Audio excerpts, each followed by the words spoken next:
everybody, this is Vince Miller. Thank you so much for joining me for our devotional. Today we're in Acts chapter 9. I'm going to be reading verses 6 through 9. We're picking up where Jesus is confronting Saul. So Jesus says, "But rise and enter the city, and you will be told what to do."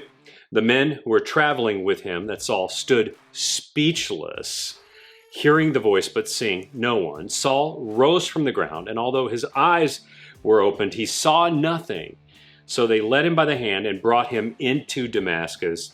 And for 3 days he was without sight and neither ate nor drank. You know, I believe once in a while in our life we will encounter a moment similar to this one.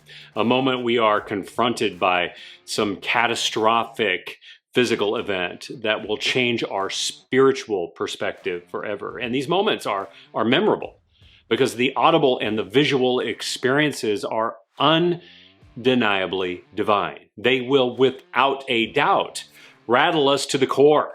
And as a result, we will listen more attentively, reason more thoughtfully, and sense more empathetically. But I think it's especially ironic that Jesus temporarily removes Saul's ability to see, to get him to see from a different perspective. Mostly because Saul was blinded by his biases so much that he could not see the truth. And once he does see the truth himself, that's Jesus, on the road to Damascus, he is now blinded physically. I mean, literally, this is a laughable moment. And it makes me wonder if the Holy Trinity in heaven had a discussion about how funny this would be. But let's be honest, most of the time when these events happen to us, they are not funny at all. They are anything but funny. They are awful, life-altering, painful, shocking, and deeply emotional, but not funny.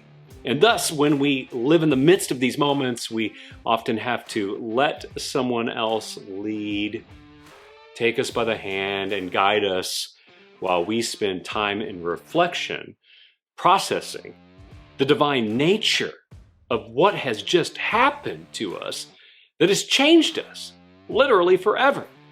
Have you ever had one of these moments in your life? If so, I want to encourage you to take a moment to share that event in the comments below.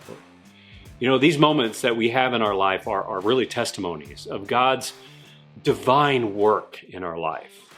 We should share them so others can hear of how God is still working in the lives of ordinary men like you and me.